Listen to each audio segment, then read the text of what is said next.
अशांत मन में प्रश्नों की अधिकता रहती है। प्रश्नों की वजह से हम सही निर्णय नहीं ले पाते हैं। ऐसी स्थिति में कुछ मौन हो जाना चाहिए। मौन रहकर हालात समझेंगे तो मन को शांति मिल सकती है। इस संबंध में गौतम बुद्ध से जुड़ा एक प्रेरक प्रसंग प्रचलित है। जानिए ये प्रसंग।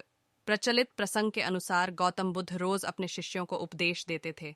बुद्ध के प्रवचन सुनने शिष्यों के साथ ही अन्य लोग भी पहुंचते थे। एक दिन जब बुद्ध प्रवचन दे रहे थे, तभी एक व्यक्ति पहुंचा और वह बोला कि तथागत, मैं आपसे बहुत सारे प्रश्न पूछना चाहता हूं। मेरा मन बहुत अशांत है। कृपया मेरे प्रश्नों के उत्तर दें ताकि मेरा मन शांत हो सके। बुद्ध ने उससे कहा कि मैं तुम्हारे प्रश्नों के उत्तर जरूर दूंगा, लेकिन तुम्हें 1 साल तक मौन धारण करना होगा। 1 साल के बाद तुम जो भी पूछोगे, तुम्हें उसका उत्तर जरूर मिल जाएगा। उस व्यक्ति ने कहा कि 1 साल बाद आप मेरे प्रश्नों के अवश्य देंगे ना?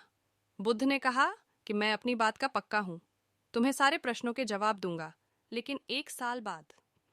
बुद्ध की बात मानकर उस व्यक्ति ने मौन व्रत धारण कर लिया। धीरे धीरे वह मौन की वजह से उसका मन एकाग्र होने लगा। वह ध्यान में उतरने लगा, मन भी शांत होने लगा। उसके सभी प्रश्न खत्म होने लगे। 1 साल बीत गया।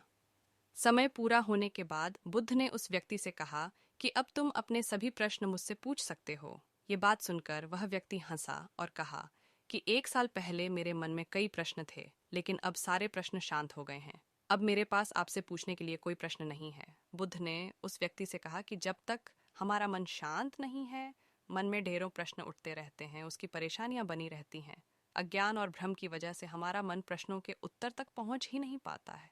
कुछ समय मौन धारण करके हम हालातों को समझेंगे तो सारे प्रश्नों के उत्तर स्वतः ही मिलने लगते हैं। मन शांत हो जाता है तो सभी प्रश्न भी खत्म हो जाते हैं। सारी चीजें हम आसानी से समझने लगते हैं और जीवन में सुख शांति मिल जाती है। ऐसे ही वीडियो देखने के लिए हमारे चैनल बुद्धा ज्ञान टीवी को सब्सक्राइब करें।